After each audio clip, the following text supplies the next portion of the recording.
Good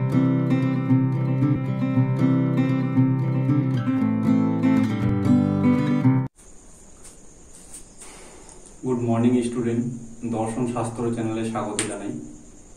তো এর আগের ভিডিওতে আমরা শিখলাম যে একটা বাক্যকে কি করে বচনে রূপান্তরিত করা হয় বা কিভাবে করা হয়, তাই না? তো আজকে আমরা শিখব গুণ ও পরিমাণ নির্ণয় করো। একটা বাক্যকে যখন বচনে রূপান্তরিত করে তার গুণ আর পরিমাণটা বের করতে হবে, তাই না? যেহেতু এর আগের ভিডিওতে আমি বলেছি যে নিরপেক্ষ বচন অনুযায়ী গুণ হচ্ছে 2 প্রকার আর পরিমাণও 2 প্রকার, তাই না? তাহলে এই যে 2 প্রকার গুণ আর পরিমাণ, সেই 2 প্রকার গুণ আর পরিমাণকে নিয়ে 4 প্রকার গুণ আর পরিমাণকে নিয়ে আমাদেরকে এখানে একটা বাক্যকে বচনে পরিণত করে তার গুণ পরিমাণটা বের করতে হবে। তো যেহেতু এর আগের ভিডিওতে এই গুণ পরিমাণটা আমি আলোচনা করেছি, তো আজকে জাস্ট তোমাদেরকে শুধু মনে করার জন্য একটু গুণ পরিমাণটা একটু তোমাদেরকে দেখিয়ে দিই, যাতে তোমরা আবার সেই জিনিসটাকে বুঝতে পারো। তো আজকে করব গুণ ও পরিমাণ নির্ণয়, তাই না?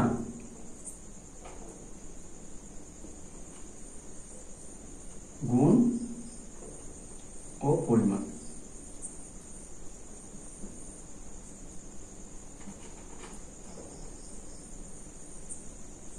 তো ক্লাসটা শুরু করার আগে তোমাদেরকে জানিয়ে দিই যে এই যে বচন অধ্যায়টা আছে, এই বচন অধ্যায় থেকে প্রতি বছর যে পরীক্ষাটা হয় দর্শন মানে ফিলোসফি, এই ফিলোসফি পরীক্ষার মধ্যে প্রতি বছর গুণ পরিমাণ একটা আছে, ব্যাপ্য অব্যাপ্য। হয় গুণ পরিমাণ থাকে নতুবা ব্যাপ্য অব্যাপ্য থাকে, সেটা থাকে 8 মার্কের। আর এটা থাকবেই থাকবে প্রতি বছর, একটা না একটা থাকবে, হয় গুণ পরিমাণ থাকবে নয় ব্যাপ্য অব্যাপ্য থাকবে।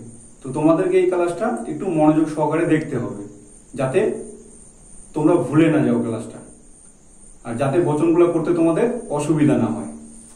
তো এই গুণ পরিমাণ যে আছে, এই গুণ পরিমাণে 8 মার্ক থাকে আর কি প্রতি বছরে, হয় গুণ পরিমাণ থাকবে নয় ব্যাপ্য অব্যাপ্য থাকবে, তাই না?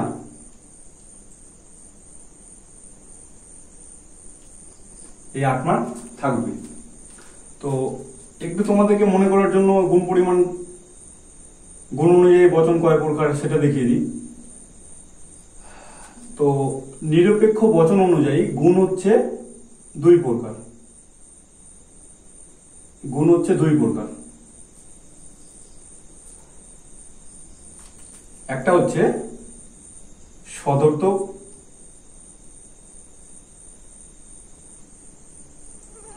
বচন বা হ্যাঁবাচক,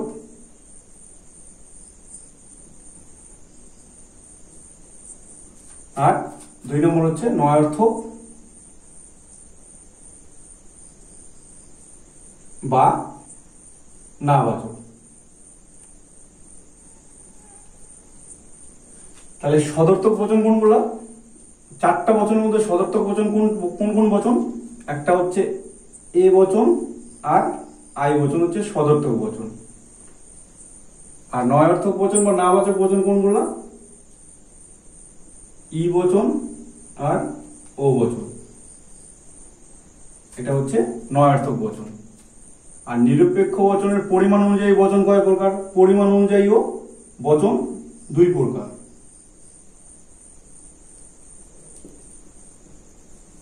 পরিমাণ অনুযায়ী 2 প্রকার কি কি? এক নম্বর হচ্ছে সামান্য বা সার্বিক বচন, সামান্য বা সার্বিক।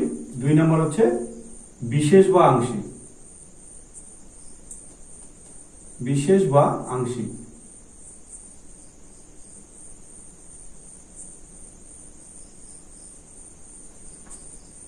তাহলে তোমরা দেখে নাও যে সামান্য বচন কোন দুটো বচন? একটা হচ্ছে এ এ বচন আর ই বচন কে বলে সামান্য বচন, আর আই বচন আর ও বচন কে বলে বিশেষ বচন বা আংশিক বচন। তো এবার যদি কোশ্চেনে আমাদের থাকে যে গুণ পরিমাণ নির্ণয় করো, তাই না, তাহলে একটা বাক্যকে বচনে রূপান্তরিত করে তার গুণ পরিমাণটা আমাদের কি করে নির্ণয় করতে হবে। তাহলে যেহেতু তোমাদের প্রতিটা বচনের গুণ পরিমাণটা বুঝতে অসুবিধা না হয়, সেক্ষেত্রে আমি প্রতিটা স্টেপ বাই স্টেপ তোমাদেরকে দেখিয়ে দিচ্ছি, তোমরা এগুলো খাতায় নোট ডাউনও করে রাখতে পারো। তো আমরা জানি বচন 4 প্রকার, তাই না। তাহলে প্রথমেই 1 নম্বর বচন চলে যাই, এ বচন। এখানে বুঝলে হয়তো তোমাদের আর বুঝতে অসুবিধা হবে না। তো এখানে দেখে নাও যে এ বচনের গুণ, এ বচনের গুণ কি, এই যে এ বচনের গুণ, এ বচনের গুণটা কি, গুণ হচ্ছে সদর্থক বা হ্যাঁবাচক, তাই না। তাহলে সদর্থক বা হ্যাঁবাচক, তাহলে গুণ এ বচনের গুণটা হচ্ছে সদর্থক, যে কোনো একটা লিখলেই হবে সদর্থক। আর পরিমাণটা কি, এ বচনের পরিমাণ, এ বচনের পরিমাণ হচ্ছে সামান্য বা সার্বিক, তাই না। তাহলে এখানে যদি আমি একটাই দিই তাহলে তাও হবে, সামান্য দিতে পারি বা সার্বিকও দিতে পারি। তাহলে এ বচনের গুণ হচ্ছে সদর্থক আর পরিমাণ হচ্ছে সামান্য। 2 নম্বরে আমরা চলে যাব ই বচনে। এখানে দেখে নাও ই বচনের গুণটা কি হবে, ই বচনের গুণ, ই বচনের গুণটা হয়ে যাবে নয় অর্থক বা নাবাচক, তাই না। ই বচনের গুণটা নয় অর্থক।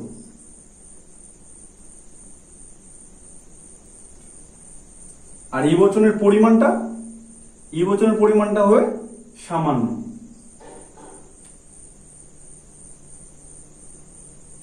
পরিমাণ সামান্য।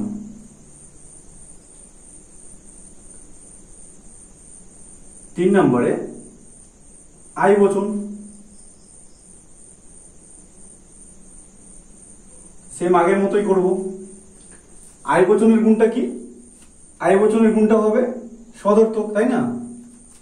আই বচনের গুণ হবে সদর্থক, গুণ হবে সদর্থক। আর পরিমাণ,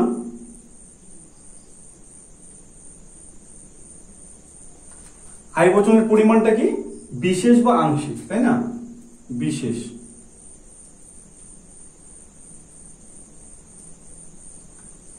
এবার 4 নম্বরে চলে যাব ও বচন।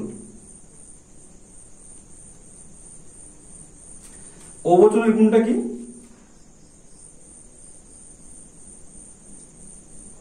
ও বচনের গুণটা, এই যে ও বচন আছে, ও বচনের গুণটা হচ্ছে নয় অর্থক, তাই না।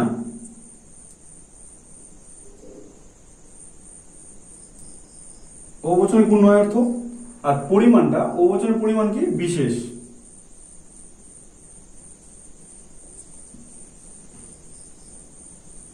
ও বচনের পরিমাণ বিশেষ।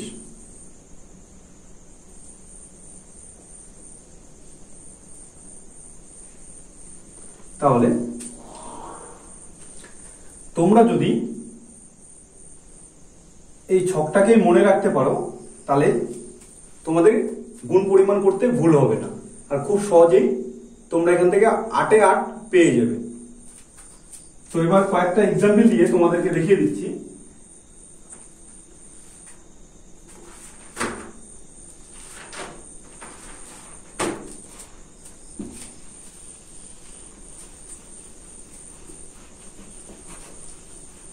এই 4টা বচনের এক্সাম্পল দিয়ে তোমাদের দেখিয়ে দিচ্ছি যে কিভাবে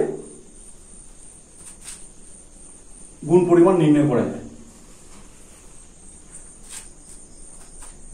যেমন 1 নম্বর একটা এক্সাম্পল নিলাম, প্রত্যেক ফুল লাল। প্রত্যেক ফুল লাল, তাই না? যদি এটা বাক্য থাকে তাহলে এটাকে কি করে গুণ পরিমাণ আমরা করব, তাই না? তাহলে এখানে দেখে নাও যে প্রথমে এই বাক্যটাকে আমাকে বচনে রূপান্তরিত করতে হবে। বচনে যদি করতে যাই তাহলে লজিক্যাল ফর্মটা লিখে এই যে প্রত্যেক কথাটা আছে, আমি এর আগের ক্লাসেও তোমাদের দেখিয়েছি যে প্রত্যেক শব্দ দিয়ে যদি কোনো বাক্যটা থাকে তাহলে সেই বাক্যটাকে এ বচনে করতে হবে, তাই না? তাহলে এটাকে এ বচনে আমরা করব। ফুলটা হচ্ছে আমার উদ্দেশ্য পদ মানে সাবজেক্ট, আর লালটা হচ্ছে প্রেডিকেট বিধেয় পদ। তাহলে এটাকে যদি আমরা বচন করতে যাই তাহলে এ বচনের পরিমাণটা হচ্ছে সকল, তাই না? সকল, তারপরে উদ্দেশ্য পদটা বলবে সকল ফুল হয় লাল। সেই বচন করার যে নিয়মটা তোমাদের প্রথমে আমি লিখিয়েছি সেই বচন করার নিয়মে চলে যাও। প্রথমে বসবে পরিমাণ, তারপরে উদ্দেশ্য পদ, তারপরে গুণ, তারপরে বিধেয় পদ। তাহলে সেই নিয়ম অনুযায়ী আমাদেরকে করতে হবে। তাহলে এটা এ বচন। এবার এখানে দেখে নাও যে এখানে বলছে গুণ ও পরিমাণ নির্ণয় করো, হ্যাঁ, বা গুণ ও পরিমাণ নির্ণয় করতে বলছে। তাহলে এখানে আমরা অতএব চিহ্ন দিয়ে, যেহেতু গুণ পরিমাণ বলছে তাই না, তাহলে গুণ, এ বচনের গুণটা কি? এ বচনের গুণ কি? গুণ হচ্ছে সদর্থক, তাই না? তাহলে এখানে গুণটা লিখব যে গুণ হচ্ছে হয়, তাই না? গুণটা হচ্ছে হয়, এটা হবে সদর্থক। আর পরিমাণ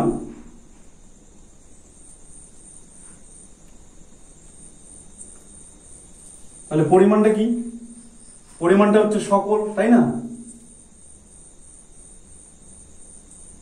পরিমাণটা সকল।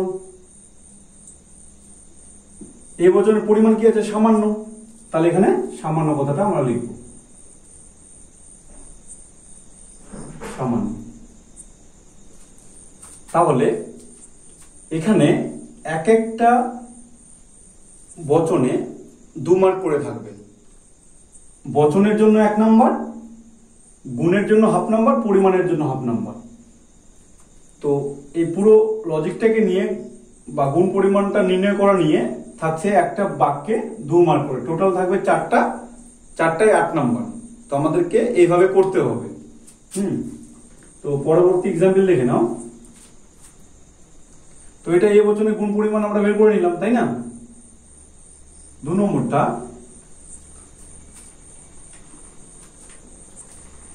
নিয়ে নিলাম যে সাদা কাক নেই, কাক নেই। দেখো যে এখানে বাক্যটাকে পুরোপুরিভাবে অস্বীকার করছে, তাই না? এখানে বাক্যটাকে পুরোপুরিভাবে স্বীকার করছিল, সেই জন্য এ বচনে করলাম। এখানে বাক্যটাকে পুরোপুরিভাবে অস্বীকার করছে, আর আমরা নিয়মেও দেখেছি যে নেই কথাটা থাকলে সেটাকে ই বচনে করতে হবে।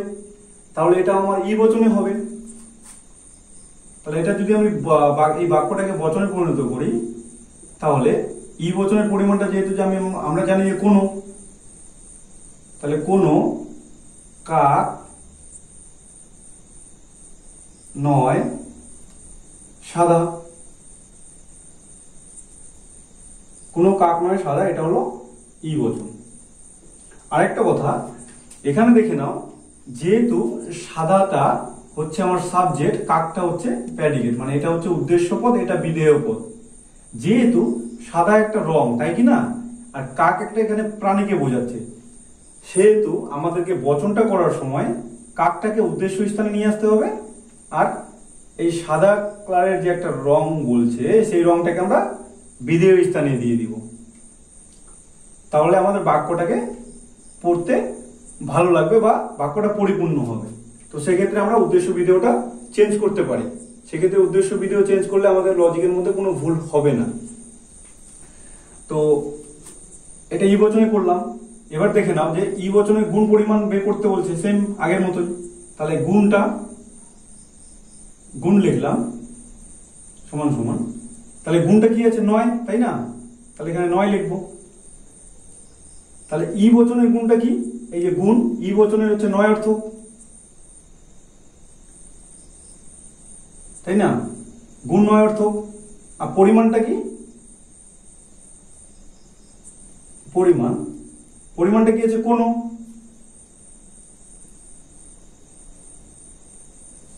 ই বচনের পরিমাণটা হচ্ছে সামান্য, তাই না?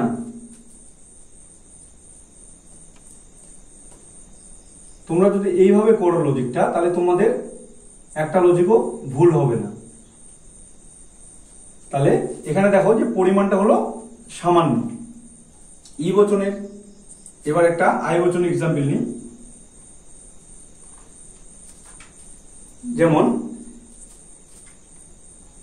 আই বচনের একটা এক্সাম্পল নিচ্ছি, কিছু আম মিষ্টি।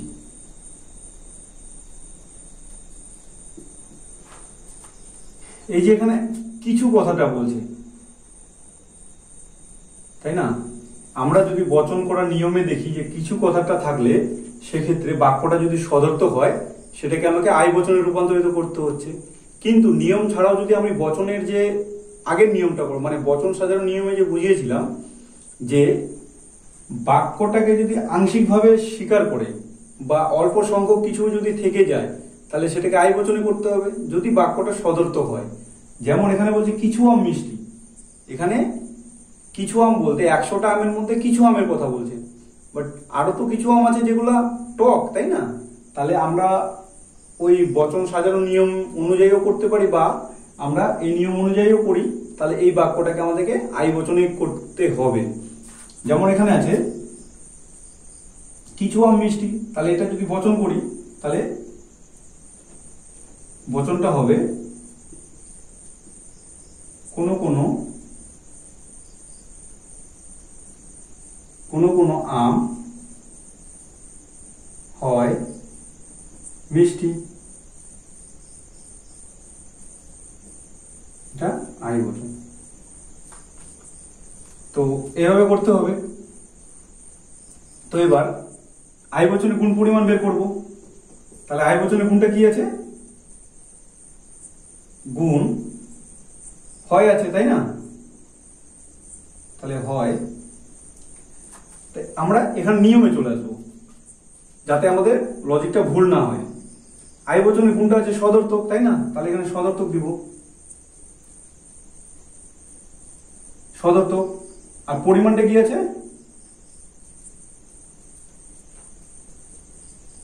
আই বচনের পরিমাণটা আছে বিশেষ, পরিমাণটা আছে এখানে কোনো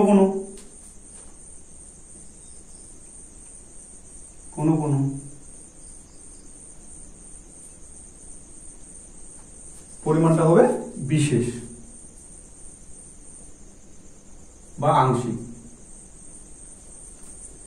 তাহলে দেখে নাও যে এইভাবে আমরা যদি করি, এই সাইডে আমি নিয়মটাকে লিখে নিলাম বা সেইভাবে সাজিয়ে নিলাম। সাজানোর পর আমরা যদি প্রত্যেকটা স্টেপ বাই স্টেপ এভাবে করতে থাকি তাহলে দেখবে যে তোমাদের কোনো লজিকই ভুল হওয়ার সম্ভাবনাটা একদমই থাকবে না, আর খুব সহজেই তোমাদের বচনগুলো করতে সুবিধা হবে। তো এখানে আই বচন পর্যন্ত করলাম, আরেকটা বচন আছে আমাদের ও বচন, তাই না? আরেকটা কথা বলি যে এই যে আমি লিখছি এই কথাগুলা যে হয়, পরিমাণটা হচ্ছে সকল, গুণটা হচ্ছে হয়, এই কথাটা না দিয়ে আমরা যদি ডাইরেক্ট লিখি যে গুণ সমান সমান সদর্থক পরিমাণ ইজিক্যাল টু সামান্য, সেইভাবেও হবে। বা আমরা এইভাবে যদি করি এইভাবে আমার লজিকটা হবে, আর এইভাবে আমি ফুল নাম্বারই পাবো, ওইভাবেও আমি ফুল নাম্বারটাই পাবো যদি আমি করি। তো যাই হোক, তিনটা দেখিয়ে দিলাম। আরেকটা বচন আছে, তো আরেকটা দেখিয়ে দিচ্ছি তোমাদেরকে। আর তোমরা অবশ্যই দেখার সঙ্গে সঙ্গে নোট ডাউন করে নিবে, না হলে বুঝতে তোমাদের পরে অসুবিধা হবে। আর খাতায় করা থাকলে যখন ইচ্ছা তখন তোমরা দেখতে পারবে। তো ও বচনের একটা এক্সাম্পল নিয়ে বুঝিয়ে দিচ্ছি। যেমন এখানে নিলাম যে সব মানুষ স্বার্থপর নয়। স্বার্থপর নয়। তাহলে এই 1 নম্বর নিয়মে বলে দিয়েছে যে সব আর নয় যদি থাকে তাহলে সেটাকে ও বচনে করতে হবে, তাই না? তাহলে এখানে সব আর নয় যদি থাকে তাহলে সেটাকে ও বচনে আমরা করব।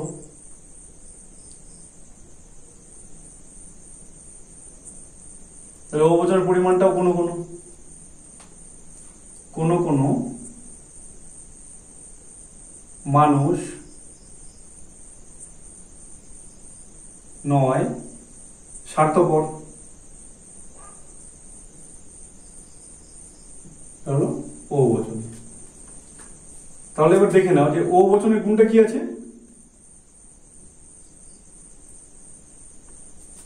ও বচনের গুণটা আছে নয় অর্থক, তাই না? তাহলে ও বচনের গুণ হচ্ছে 9, এটা লিখবো 9 অর্থক।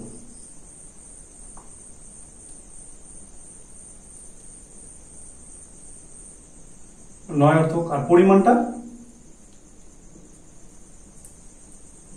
আছে কোনো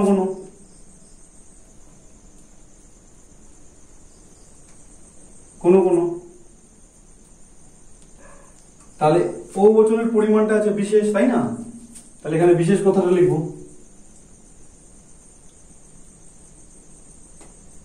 বিশেষ।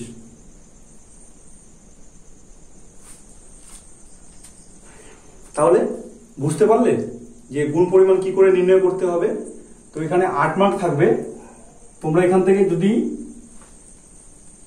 এইভাবে তোমরা করতে পারো, নিয়ম বলো বা ছক বলো, এটাকে তোমরা এক সাইডে লিখে গুণ পরিমাণটা যদি নির্ধারণ করতে পারো, প্রতিটা বাক্যকে বচনে রূপান্তরিত করে সেম স্টেপ বাই স্টেপ যদি করতে থাকো বা করতে পারো, তাহলে তোমাদের একটা লজিকও ভুল যাবে না, সেইখানে তোমরা 8 এ 8 পেয়ে যাবে। তো যাই হোক, আজকের ক্লাসটা এখান থেকেই অফ করছি। আর তোমাদের যদি বুঝতে অসুবিধা হয় অবশ্যই আমার সঙ্গে কন্ট্যাক্ট করবে। আমার চ্যানেলের নিচে ফেসবুক, ইনস্টাগ্রাম, হোয়াটসঅ্যাপ নাম্বার সব দেওয়া থাকবে। তো তোমাদের বাড়ির জন্য মানে হোম টাস্ক কিছু আমি দিয়ে দিচ্ছি। আর এর ক্লাসটা তোমাদের কাছ থেকে অবশ্যই আগে দেখবো। তোমরা কমেন্টে জানাতে পারো, যাতে তোমাদের কোনো লজিক যদি অসুবিধা হয় তাহলে অবশ্যই আমার সঙ্গে যোগাযোগ করবে। আর আমার কমেন্টে তোমরা সেই লজিকটাকে লিখে দিতে পারো, আমি সলভ করার চেষ্টা করব। তোমাদের হোম টাস্ক কিছু দিয়ে দিচ্ছি যাতে বাড়িতে তোমরা প্র্যাকটিস করতে পারো। তো এখানে দেখো যে তোমাদের পরীক্ষায় কিরকম থাকবে, এরকম ধরনের একটা কোশ্চেন থাকবে যে তর্কবিদ্যা সম্মত বচনে রূপান্তরিত করো। মানে একটা বাক্যকে বচনে রূপান্তরিত করতে হবে ও তাদের গুণ ও পরিমাণ নির্ণয় করো। হ্যাঁ, এইভাবে কোশ্চেন থাকবে। 4টা থাকবে, 4টায় 8 মার্কস থাকবে। বুঝতে পারছো? তো আমি 4টায় দিব তোমাদেরকে। 1 নম্বরে দিলাম যে সাধারণত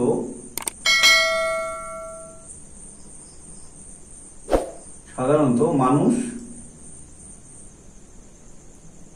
দয়ালু। 2 নম্বরে দিলাম বৃত্তাকার বর্গক্ষেত্র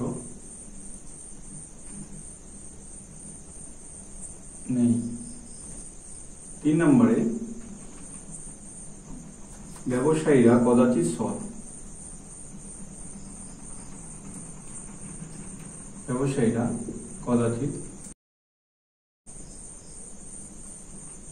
4 নম্বরে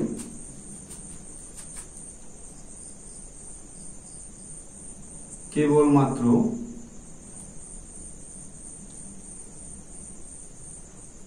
মানুষ চিন্তাশীল প্রাণী।